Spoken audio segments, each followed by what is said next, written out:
primeiramente queria agradecer o convite. Eu já sou quase prata da casa, eu venho acompanhando esses simpósios desde o começo, e eu sempre tenho falado, a gente sempre tem conversado com todos do CAALI e também com os outros colegas do lugar, que eu acho fundamental essa presença nossa, e nossa, eu falo em nome de todos, porque a nossa função não é só gerar conhecimento, mas é compartilhar esse conhecimento. Então, é dessa forma com que a gente consegue mostrar, né, e de alguma forma traduzir para as pessoas comuns o que a gente faz da nossa vida, do dinheiro público, e o que significa o lugar onde nós vivemos, onde nós trabalhamos. Eu acabei sendo remanejado mais de uma vez aqui na nossa escala, e de alguma forma isso eu vou tentar transformar a minha palestra numa forma mais agradável, para ela não ser muito pesada para vocês, porque estamos todos cansados, mas também foi muito bom, porque eu vou tentar amarrar, pelo menos, o que o professor Carlos Magno, o que a nossa colega acabou de falar sobre, no caso do Carlos, sobre a arqueologia sendo uma área de confluência de conhecimentos, e eu acho que o que a nossa colega colocou foram as doenças que ela encontra nos relatos para explicar a presença de tantas pessoas aqui do lado, na Lagoa, hoje Lagoa Santa. Então eu vou tentar, ao longo desse caminho da minha apresentação, juntar essas coisas, e começo já juntando, dizendo que alguns já me conhecem, mas eu sou dentista, e o importante é ter saúde, a gente sabe, né? Nem tudo é perfeito, mas a odontologia me ajudou muito, e acho que esse é um dos casos em que ela ficou mais evidente. Então, vamos passar para a gente ir conversando. A ideia desse nosso bate-papo é para falar sobre um artigo que nós publicamos no final do ano passado. Ele saiu impresso no começo desse ano, falando sobre um caso de sífilis congênita. Então, rapidamente, para também não ficar uma coisa muito chata, eu vou tentar simplificar. A sífilis é uma doença que ela acontece como uma reação do nosso organismo em relação à presença de uma bactéria chamada Treponema pálido, e, na verdade, a treponematose, né, que são todas as treponematoses, elas são divididas em 4. Então, uma delas é a sífilis, a segunda não é uma ordem cronológica, é simplesmente aleatória, digamos assim, mas a segunda seria a IOLS, ou polpa, a nossa colega acabou de falar. A terceira seria a Begel, em inglês, e em português é conhecida como framboesia, e a quarta seria a pinta. Essa pinta, a última que eu coloquei, tem uma lógica dela estar no final, porque é a única das 4 que não deixa nenhuma marca no osso. As outras 3, tanto a sífilis, quanto a IOLS, né, ou a bulba, como a Begel, ou framboesia, as 3 deixam marcas nos ossos.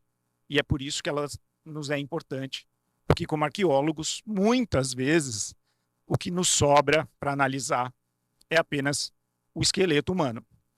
Então, pode passar. Pode passar. E para a gente entender do que a gente está falando, a gente acabou de ouvir da bulba no século XIX, aqui em Lagoa Santa, mas eu venho trazer para vocês um dado de 1 ano e meio atrás. Pode passar. Então, a gente está falando que em 2021, nós, como sociedade, não somos capazes de atingir uma meta de 40% da população sexualmente ativa sendo testada para sífilis e doenças infecto-contagiosas venéreas na região de Belo Horizonte, da Grande Belo Horizonte. Se a meta é 40%, a melhor de todas elas chega a 13%. Então, isso é um problema de saúde pública hoje. Quando a gente identifica, em alguma medida, que são essas regiões da Grande BH, conseguem tratar. Mas ainda assim nós estamos falando que, mesmo identificada, uma grande parte dos nossos municípios não consegue fazer o tratamento e o diagnóstico dessa doença hoje, 2021. O tratamento adequado, como eu falei, naquela quadro anterior, era também de diagnóstico e prognóstico. O tratamento adequado, a gente põe meta de 70%, mas ainda assim temos pelo menos cerca de 1/3 dessas regiões sem atingir a meta, que não é 100%. Pode passar. E a sífilis congênita, que é o que a gente vai conversar aqui, a meta que a gente pretendia encontrar crianças menores de 1 ano com a doença era para ter, no máximo, 8 a cada 1.000. E olha, essas barras todas amarelas significam que a gente não consegue fazer o tratamento dessas crianças. Para a gente ter uma ideia do que é isso, do que é uma sífilis congênita, o treponema, a bactéria, ela é capaz de atravessar a placenta e infectar a criança na barriga da mãe. Então, por isso que é importante o diagnóstico das mulheres e mães grávidas, porque se você trata a mãe, a criança não é infectada. Então, quando a gente olha um quadro desse, nós estamos falando de uma falha sobre outra falha do nosso sistema de saúde. Tá? Pode passar. Estamos falando em mortalidade, que é um caso pior ainda desse nosso diagnóstico. A gente esperava ter 0,5 por 1.000 de crianças diagnosticadas e em pelo menos 1/3 desses municípios a gente não consegue atingir essa meta. Pode passar, por favor. E aqui é um outro trabalho bastante recente também, um trabalho de 2020, fazendo uma comparação entre 2010 e 2020, e a gente hoje encontra um aumento da incidência de sífilis na nossa população. Esse trabalho estava focando nas regiões de borda do país, de fronteira, e que, se vocês olharem a distribuição, depois eu disponibilizo para eles, para quem quiser, obviamente, a região norte, que é uma fronteira muito mais difusa, com cidades muito mais espalhadas e com uma menor população, tem também uma incidência menor, até mesmo do que a média nacional. E conforme essa borda vai sendo estudada e vai descendo para os grandes centros, isso vai aumentando a infecção. Quer dizer, a gente está falando de uma doença que ela se propaga principalmente em grupos humanos. Quanto mais concentrados, obviamente, é um meio em que a doença se alastra de forma mais fácil. Por favor. E essa é uma carta que foi me pedida por um colega médico também do Rio de Janeiro, que ele queria que eu escrevesse alguma coisa sobre o artigo que a gente vai falar aqui. E que, na verdade, o que eu coloco nessa carta para os médicos de hoje é explicando a necessidade e a importância da gente fazer um bom registro desses casos, não só do tratamento, mas também do que os médicos encontram de forma clínica no seu consultório. porque vocês vão entender que aquele papo que eu falei para vocês da união que o professor Carlos, né, mencionou, de outras profissões, o meu trabalho, esse artigo que eu coloco, ele é majoritariamente embasado em trabalhos médicos e não em trabalhos arqueológicos, apesar de eu estar com um material arqueológico na minha mão. E por que eu fiz essa opção? Obviamente, pela quantidade muito maior de casos clínicos descritos por médicos. Mas tem uma outra coisa que é importante, que é um caso arqueológico, e até mesmo o meu, ele é embasado em discussões e em comparações entre outros casos e o meu. Um caso clínico que é descrito por um médico, ele pega um indivíduo, ele descreve o que ele enxerga nesse indivíduo, mas ele tem a prova química que esse indivíduo tinha a doença, porque ele faz o exame de sangue desse indivíduo. Então, é indiscutível que ele está descrevendo um caso de sífilis, o que no meu talvez não seja indiscutível. Talvez a gente possa discutir. E uma das coisas básicas das saúdes, né, e aí entra a odontologia, é que a gente precisa de muitos exames complementares, e assim eles são chamados. São as radiografias, são os exames de sangue e todos os outros exames complementares. A gente da saúde aprende a receber esses resultados e dizer que aquele quadro sugere, indica, né? Então, dificilmente, a não ser que seja um exame específico, que é o caso da sífilis, a gente afirma que é uma doença. E foi assim também que eu fiz o meu trabalho arqueológico, né? Então, eu sugiro que seja isso. E como a ciência funciona, eu acho que essa talvez seja a parte mais bacana deste caso e dessa nossa conversa, o que eu vou mostrar aqui é simplesmente como a ciência funciona, que é você pegar um caso, você buscar a origem desse caso, é você elaborar uma teoria, que seja, e você apresentar para os seus pares, os seus colegas, e que eles taquem pedra, né? Para que assim a gente caminhe. Então, o que eu coloquei no meu trabalho foi, segundo as minhas observações e estudos, tudo indica que é o caso de uma treponematose congênita.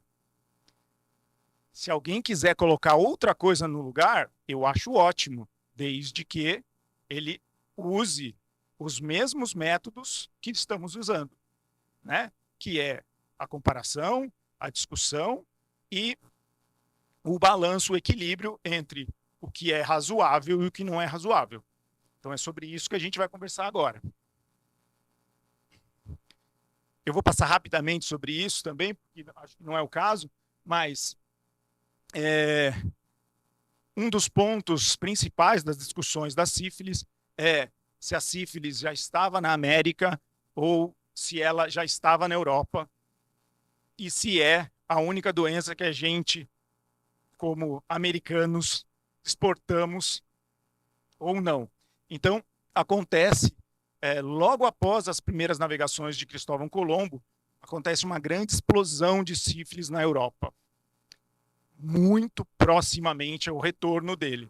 Então, aqui estão as 4 grandes navegações, as 4 grandes viagens do grupo, e que elas se encerram, né? A quarta é lá por 1508, 1506, se não me engano. Pode passar. E a gente está falando em 1496, ele volta em 1492. Ele chega aqui, ele chega de volta na Europa em 95, se não me engano. Em 96 já se começa a tentar entender o que é essa doença. Todos nós sabemos o quanto a religião era importante nesse momento na Europa, e obviamente tudo era muito ligado, não só o Estado. Então, até mesmo as iconografias, né, os desenhos, eles já colocavam como Jesus, né, jogando essas chagas, essas pragas sobre pessoas por suas transgressões sexuais. Então, veja bem que já neste momento a gente já começa a entender o método de disseminação, de infecção dessa doença. Vou passar. 97, um ano depois, outra ilustração, ela era em preto e branco, ela foi colorida recentemente, mas com a mesma ideia, mas mostrando as doenças do corpo e as pessoas tentando resolver esse problema, né? A análise da urina, que era mais ou menos o que se conseguia fazer naquele momento, e uma parte aqui embaixo que é importante a gente também frisar, que tentava-se sanar, né, sarar essas feridas com mercúrio, o que virava um problema maior do que a própria doença, né? Então a gente passava a ter uma infecção, né, uma contaminação de mercúrio para alguém com um sistema imunológico já bastante debilitado. Por favor.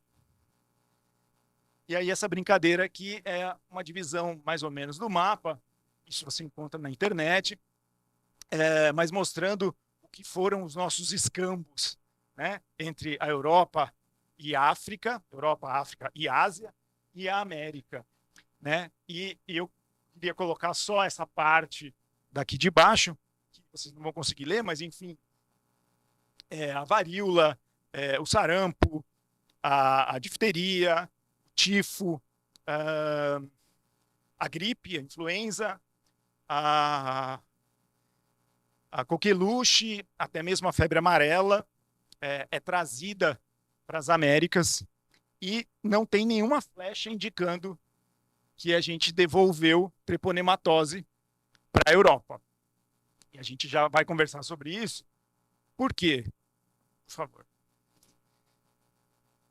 No século XVIII, muito depois dessas grandes navegações, eles colocavam doenças francesas, espanhola, italiana, ou seja, cada um empurrava para o vizinho a culpa da doença, né? Então, um empurrava para um lado, outro empurrava para o outro, então o alemão falava que a doença era italiana, o italiano falava que a doença era espanhola, e assim ia, né? Por quê? Também pelo caráter, de alguma forma, religioso, né, dos discursos em que uma vida profana estaria né, estampada nessa pessoa, né, como se ela fosse marcada pelo modo de vida dela. Então era mais fácil você jogar para o lado de lá. Mas a gente vai conversar na sequência, mas eu já coloquei esse trabalho da equipe do Max Planck. O Johannes Krause é um parceiro nosso, foi professor do professor André Strauss, lá na Alemanha, é um colega em parceria em alguns trabalhos nossos de genética, e em 2020 eles pegam alguns exemplares arqueológicos e encontram uma variedade desses treponemas na Europa que ele assume duas possibilidades. Ou a treponematose já existia na Europa antes de Colombo voltar e que talvez ele tenha trazido uma quantidade maior de outras cepas da mesma bactéria, ou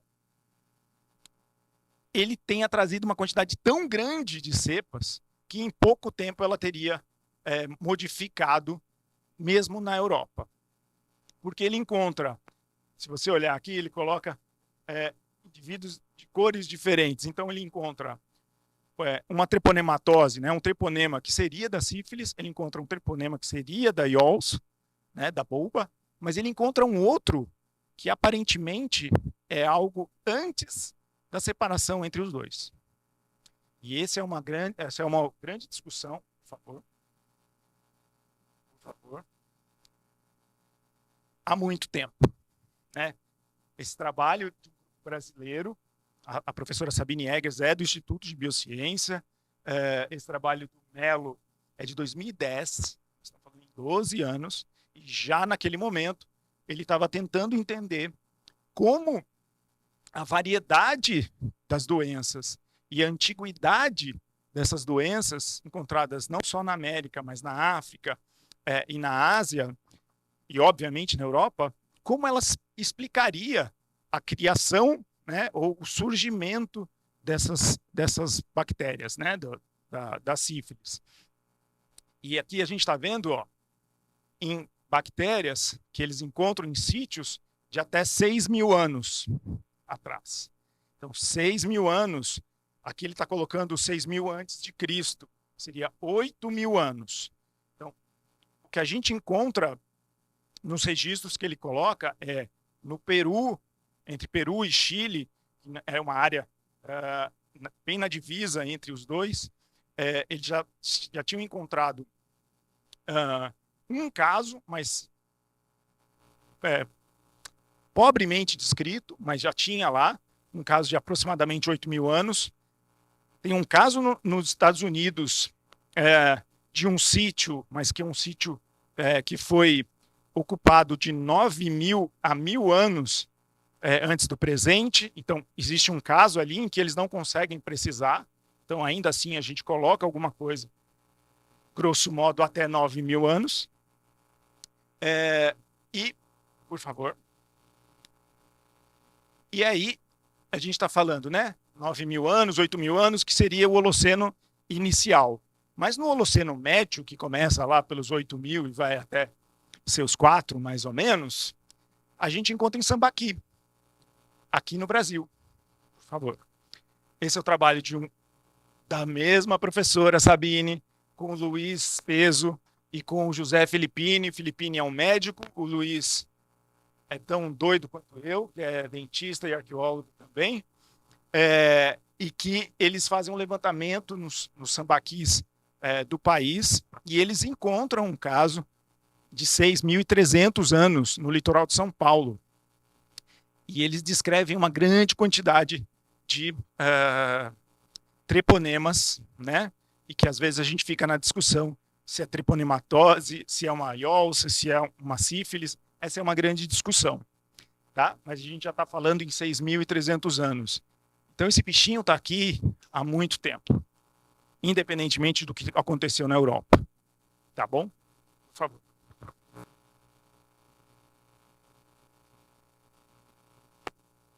Esses mapas são do Filippini, do Luiz e da Sabine, mostrando os sítios, a idade, e vocês podem ver, né, que eles estudaram apenas um pedaço pequeno da nossa costa, né, que são os grandes os sambaquis que a gente tem estudados, Santa Catarina ao Rio de Janeiro. Pode passar. E o que a gente estava falando é o que nós estudamos pelo nome de paleopatologia, né? Ou paleogenética. Paleogenética são os estudos com genética do passado. Paleopatologia são as doenças que a gente encontra no material arqueológico. Poderia ser arqueopatologia, mas de uma forma mais ampla acabou se denominando paleopatologia. Mas por que eu ponho 2014? Porque em 2014, o Pedro era um aluno do professor Walter Neves e começou a estudar, olha lá, os esqueletos de Lagoa Santa. O doutorado do Pedro, que termina em 2013, e por isso que ele vem publicar em 2014, ele fez um levantamento de doenças todas que ele encontrou sobre os ossos e dentes de todos os esqueletos acessíveis da região de Lagoa Santa. Então ele foi no Museu Nacional, veio aqui em Minas, pegou lá de São Paulo, foi avaliar através do Walter e até mesmo da Diane, minha companheira, que esteve na Dinamarca olhando os esqueletos para ele, e fez um grande compilado das doenças que ele encontrava nessa população. A tese dele é uma tese fantástica. Esse trabalho ele tenta juntar mais fica uma coisa mais da boca, né, das cáries, para a gente tentar entender a dieta. Mas nesse momento, a gente já começa a rever esse material. E naquela época, como ele estava fazendo o doutorado, eu não tinha tanto acesso a esse material, apesar de estar no laboratório, porque era o trabalho dele. Mas, em 2016, eu já entro em 2016, porque eu esqueci desse gráfico que eu queria mostrar para vocês. Em 2014, né, e nesse trabalho do Pedro, já vem uma coisa que a gente já conversou em algum momento aqui, falando sobre a quantidade de cáries que a gente encontra nos esqueletos aqui de Minas, né, especificamente de Lagoa Santa, que é a média dos grupos agricultores, a média de cáries num grupo agricultor normalmente é mais alta do que a média de cáries num grupo caçador-coletor. Só que Lagoa Santa é caçador-coletor. E tem uma média que está mais próxima até de agricultores do que de caçadores-coletores. E essa a coisa que a gente começa a mudar a forma de enxergar, porque esses caçadores-coletores desses estudos até então eram grandes caçadores-coletores de áreas temperadas. E a gente tinha muito pouco de áreas tropicais, como nós, em que no ambiente a quantidade de frutas e tubérculos é gigante o ano inteiro, ou grande parte do ano.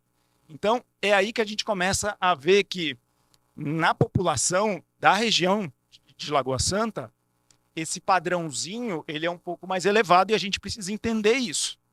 Para quando olhar os casos, não se espantar e não achar, ah, não, então eles são agricultores só porque eles têm quase 8 cáries por indivíduo.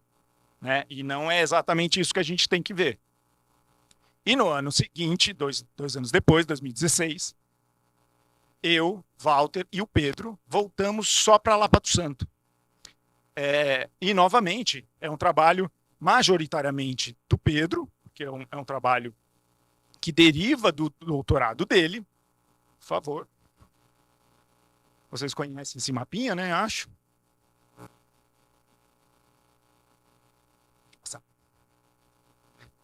E a quantidade de homens e mulheres que a gente tem é mais ou menos igual dentro dessa amostra, a amostra da Lapa do Santo naquele momento.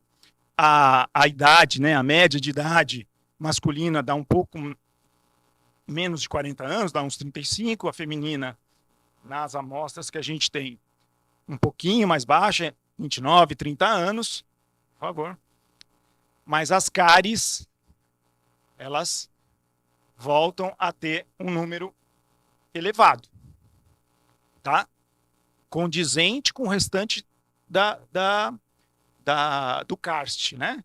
Da área de Lagoa Santa. Então, Lapa do Santo não tem nada de diferente. Está totalmente inserida dentro dessa amostra. Passa. Só que, em 2016, neste trabalho, se vocês um dia tiverem curiosidade, vocês vão ver que o Pedro olhou um esqueleto de uma criança e, ao invés de ter 5, 6 dentes cariados na boca da criança, essa criança tinha dentes, né, de leite na boca. Ela tinha 20 dentes, todos os dentes de leite, alguns dentes permanentes, e essa criança só tinha 2 dentes sem cárie. Então a gente está saindo de um grupo que a expectativa era alta, mas era de 6, 7 cáries, e aquela criança tinha 18. E isso estava meio que passando batido. Ele estava falando, é um caso específico, qualquer, 18 cáries, segue o jogo. E isso fez com que a média de cáries subisse demais. E eu olhei aquilo, aí sim o dentista foi chamado, né? E eu olhei aquilo e falei, gente, tem coisa errada. Não é possível isso. E aí eu começo a olhar, porque eles me mostraram o dado primeiro. E aí eu fui, de fato, olhar o esqueleto. E é o que a gente vai ver daqui a pouco. Então, começou em 2014, né? Esse esqueleto foi tirado em 2007. e ele foi publicado em 2022. Isso é para as pessoas terem uma ideia de que 15 anos para se gerar um artigo minimamente sério e trabalhado é o tempo que se espera que se gaste. E isso é importante a gente explicar para as pessoas, porque senão eles vão esperar que a gente publique um artigo no final do ano, quando a gente está escavando no meio do ano. E aí é óbvio que não é assim que funciona. E quando a gente mostra um trabalho desse, é que a gente vem, né, apresentar para dizer isto leva tempo, um trabalho sério é muito trabalhoso e quem faz o trabalho, a gente morre de medo de tomar as pedradas, mesmo sabendo. Então a gente estuda muito para diminuir o tamanho das pedras, né? Eu acho que é mais ou menos por aí. Então, eu vou procurar também mostrar algumas imagens para a gente entender, mas isso é uma quadra da Lapa do Santo.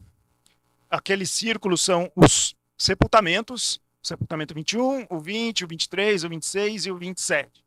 Isso num único plano. Então, a gente tinha aqui, eu tenho o 21 aqui embaixo, esse aqui era o 23, o nosso queridinho está aqui, esse é o 26 e o 27 está aqui.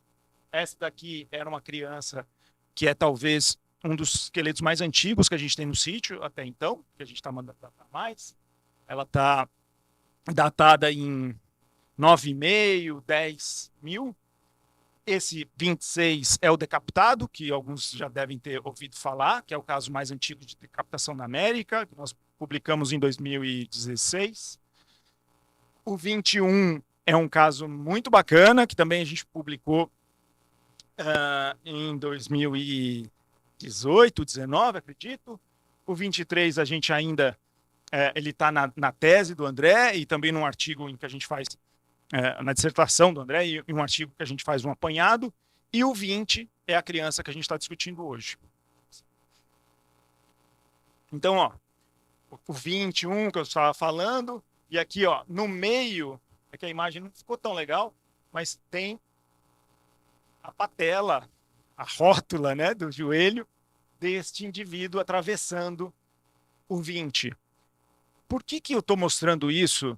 Por que eu trouxe essa imagem para que vocês entendessem que o que acontece é esse indivíduo, essa criança, ela não tinha matéria orgânica suficiente para a gente datar diretamente.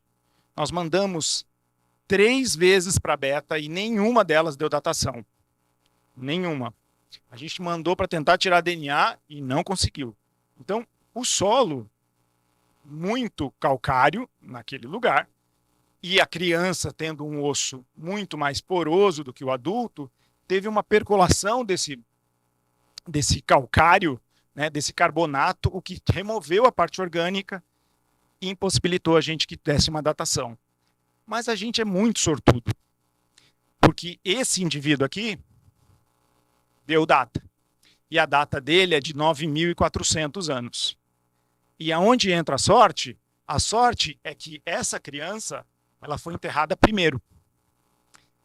E não sei quanto tempo, um dia, 10 anos, 100 anos, 1000 anos, eu não sei, eles resolveram enterrar esse cidadão aqui.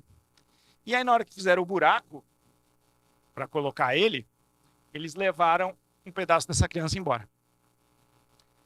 Então, o que eu perdi dessa criança, eu ganhei com a certeza que ela é pelo menos um dia mais antiga do que esse indivíduo que me deu a data. Então, essa é a nossa datação deste indivíduo. É uma idade mínima. Pode passar. Algumas imagens da escavação, de como vai saindo, aparecendo bem fragmentada. Essa é a nossa última exposição antes de começar a retirar os fragmentos ósseos. Pode passar.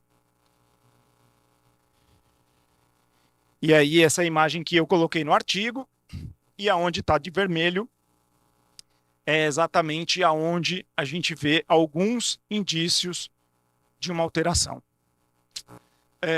Os que estão em preto são os ossos faltantes dessa criança, então ela está relativamente bem conservada, mas olha o que foi embora aqui, ó, naquele buraco.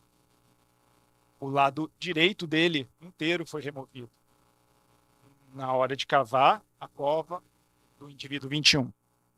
Pode passar? Esse foi uma solicitação, uma das pedras que voltou dos revisores, dizendo que a gente não apresentava o sexo dessa criança. Sexo para criança é uma coisa super discutida.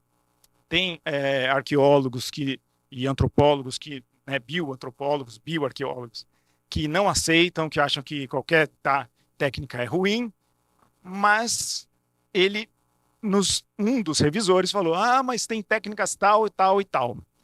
E eu falei, sim, senhor, vamos pegar a técnica tal, tal e tal. Esse é de um professor argentino, professor Luna, só que ele depende, essa daqui é a bacia, né? O fêmur, o grande osso da perna, encaixa aqui. Só que esse acetábulo, que é o que a gente chama, que é onde o fêmur se insere, ele precisa estar inteiro para que eu tenha uma proporção. E com essa proporção é identificar o sexo com uma margem de erro, mas nem assim eu consegui. Mas eu apresentei no artigo por uma demanda de alguém que precisava que isso fosse comprovado. Tá? Já a idade, a gente consegue através dos dentes. Então, todos aqui que já viram uma criança sabem quando vai cair o dentinho, quando não cai. Os pais, então, sabem de cor quando caiu o dente da criança, quando ficou com a janela. E essa erupção dentária nos indica uma idade com uma margem de erro bastante curta. A gente está falando em coisa de um ano, mais um ano e meio no máximo. E é por isso que a gente chega numa criança de uns 4 anos de idade.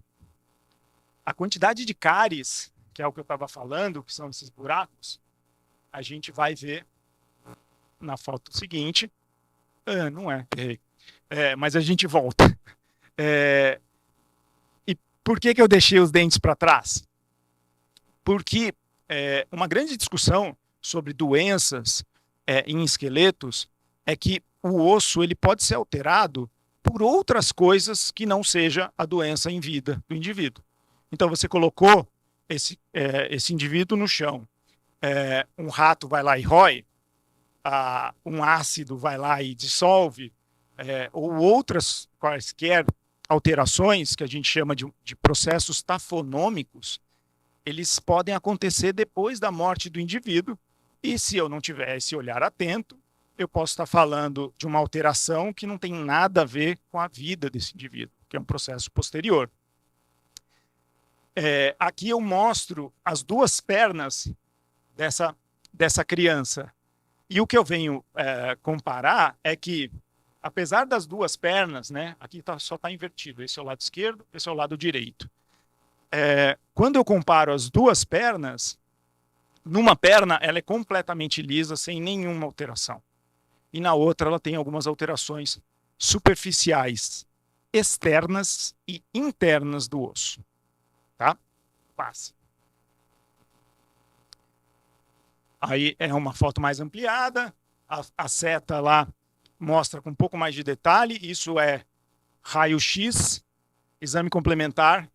Por que eu fiz isso? Porque eu comparo com outros exames complementares dos hospitais do mundo inteiro. Né? Por favor.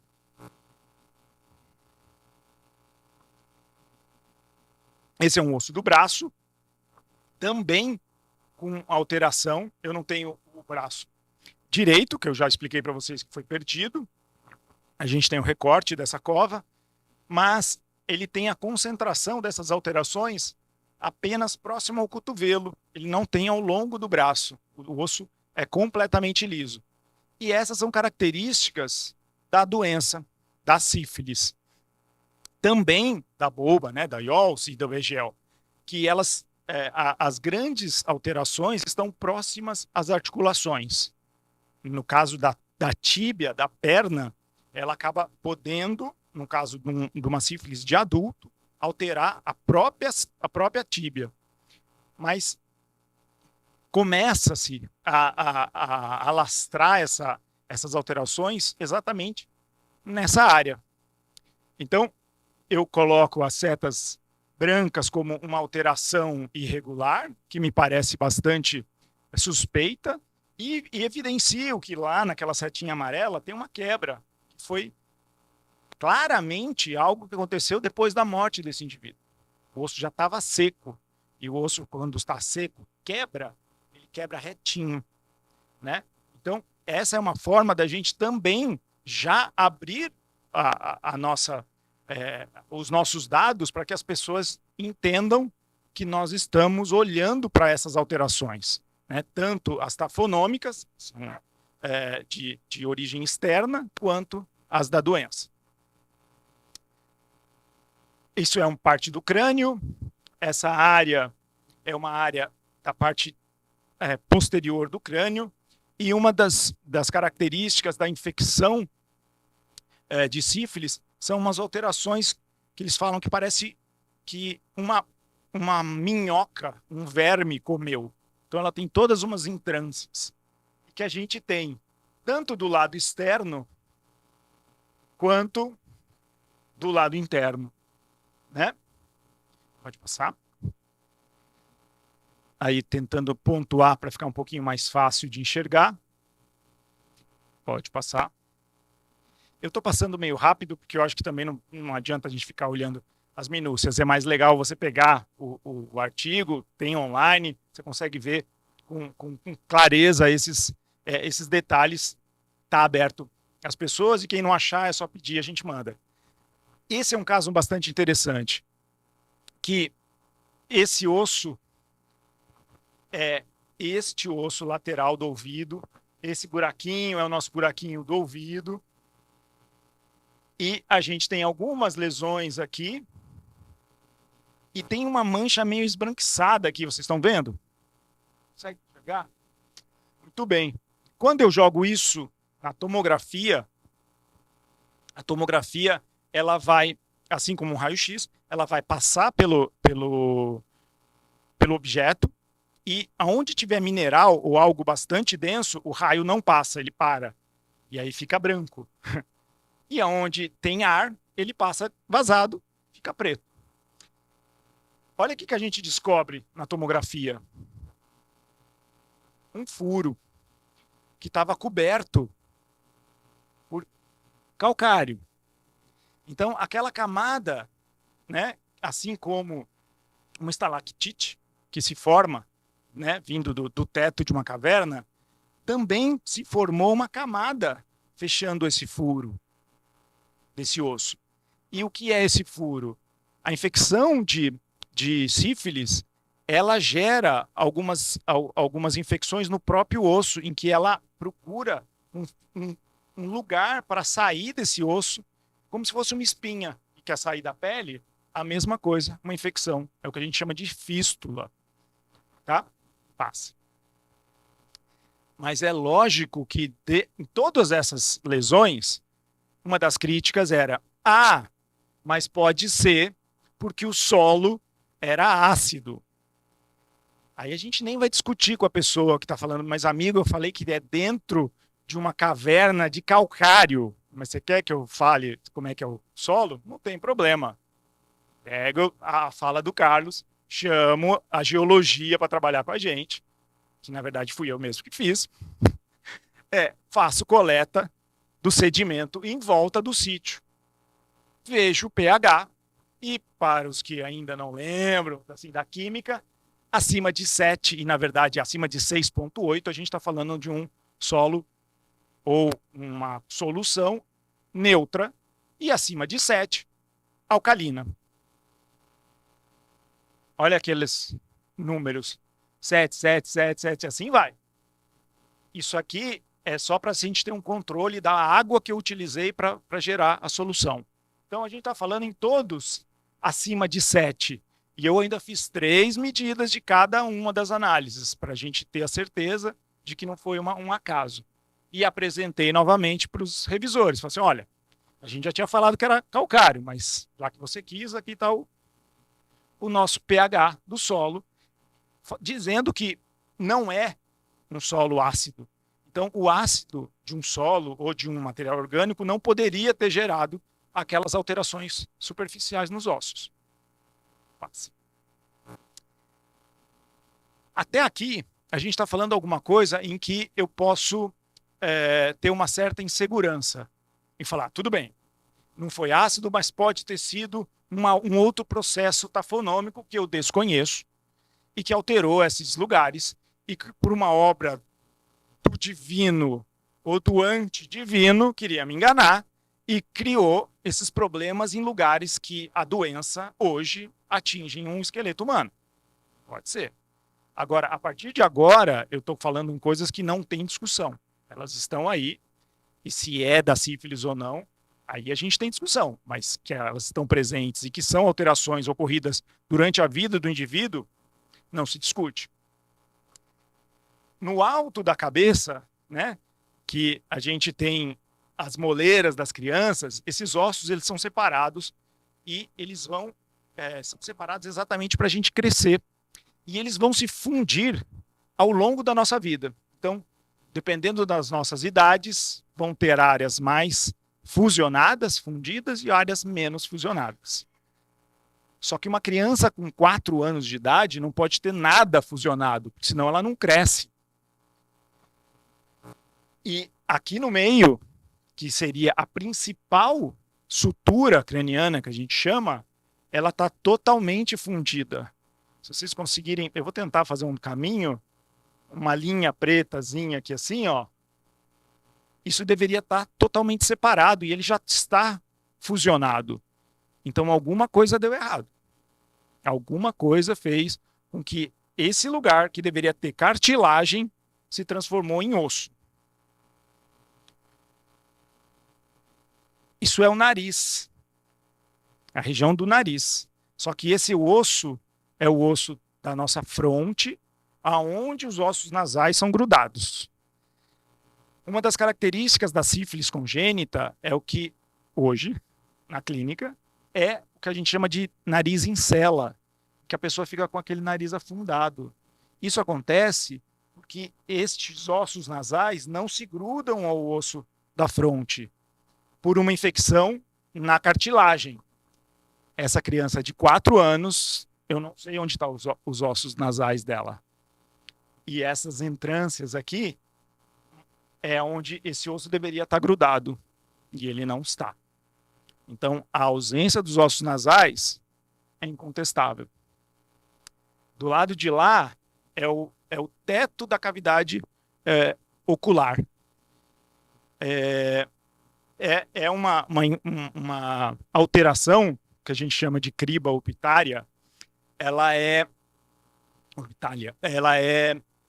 genérica, mas normalmente associada a estresse, principalmente infecções. E essa criança teve alguma coisa em que alterou e que deu essa porosidade em um osso que deveria ser bastante liso. E isso não é tafonômico. Nossa. E aí os dentes, que eu deixei para o final, que eu achei que eu tinha falado no começo, mas os dentes são a estrutura, né? Os dentes são a estrutura, é meio estranho, mas enfim, é isso mesmo, né?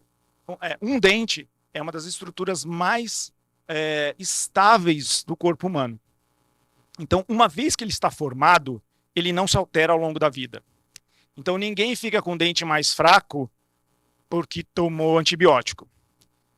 Tem cárie porque escovou os dentes mesmo. Tá? Se tomou muito medicamento no período de formação dos dentes e os dentes tiveram uma alteração de formação, aí é uma outra história. Tá? Então, e por que eu estou falando dos dentes e a importância dos dentes? Os dentes são fundamentais e essa regra deles serem estáveis, ela é importante para nós porque quando a gente vai fazer comparação de outras pesquisas, os isótopos estáveis que a gente gosta de trabalhar, se eu faço análise de um dente específico, né, de um molar de uma criança que surge na boca aos 6 anos, mas ele começa a formar aos 3. Eu faço análise desse esmalte, desse dente, e faço uma análise do osso dela aos 40 anos, 50 anos, eu consigo fazer uma comparação da pessoa, como ela era, o que ela comeu, aonde ela estava aos 3 anos e onde ela foi enterrada, digamos assim, nos últimos 10 anos antes da morte dela. Porque o osso muda muito, o dente não. Então, quando eu olho uma quantidade de cáries tão grande sobre esses dentes, eu vou olhar especificamente a borda dessa cárie, porque eu sou dentista. Então, eu sei que a borda de uma cárie, ela é sempre abrupta, ela sempre quebra, porque a cárie ela começa por debaixo do dente, ela socava e aquilo cai, como se fosse uma dolina, tá? Então, ela não começa comendo pela borda. E ainda que depois, avançada, ela ainda destrua a borda, ela sempre vai ser uma borda abrupta, ela nunca vai ser arredondada. E essas cáries dos dentes que sobraram, a gente vê a borda arredondada e a cárie lá no fundo. Então, essa criança já tinha uma alteração no dente, que criou esse buraco, e ao criar esse buraco, ela facilitou acumular placa bacteriana lá dentro. Não que ela fosse escovar os dentes e limpar, mas facilita o aparecimento da cárie nesses dentes. Próximo. Então, um dente muito quebrado, um dente um pouco quebrado, uma pequena cárie. Esse estava nascendo ainda, então esse dente estava dentro do osso, dentro da gengiva, e já tinha uma alteração na superfície. Uma cárie redondinha, super redondinha. Então, essas foram as dicas que começaram a me falar que este não era um caso de cárie, não era um caso de consumo muito grande de açúcar. Aí, quando eu olho para o canino dessa criança, ele é mais conoide, ele é praticamente um cone. E não é o formato natural. Obviamente que, para quem não trabalha com isso, tanto faz, né? Jamais ia achar. Mas eu sabia que a odontologia servia para alguma coisa. É uma das coisas que chamou bastante atenção. E essa ponta desse dente que vai nascer ainda na boca também é uma marca de uma das marcas que a gente chama de tríade da sífilis, que a gente usa no consultório. A tríade é uma alteração nos dentes incisivos, um problema no nervo auditivo e um problema de pele. O nervo auditivo e a pele eu não tenho como saber. Mas, por muita sorte, esse dente resolveu ficar aí e nos apresentar essa alteração.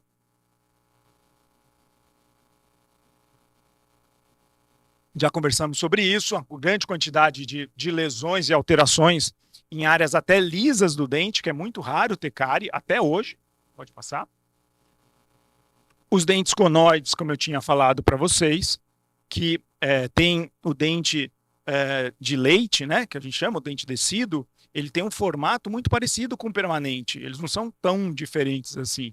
E aí, quando a gente olha um dentinho assim arredondado, ele parece um canino de um cachorro, né? Ele é muito arredondado. Não é a característica do dente humano. Pode passar.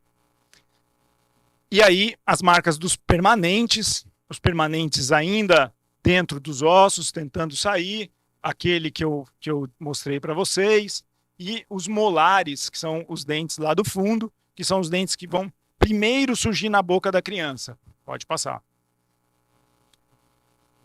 A alteração na incisal, que a gente chama, que é no lugar onde ele é cortante, mas também a alteração em áreas como se fosse cárie, mas esse dente nem na boca estava, né? Cárie é uma doença de bactéria que precisa ter açúcar para criar a cárie. Então, algo dentro da gengiva não pode ter cárie. os molares com essa superfície toda irregular, tá vendo? Toda alterada. Pode passar mais um? Acho que eu tenho.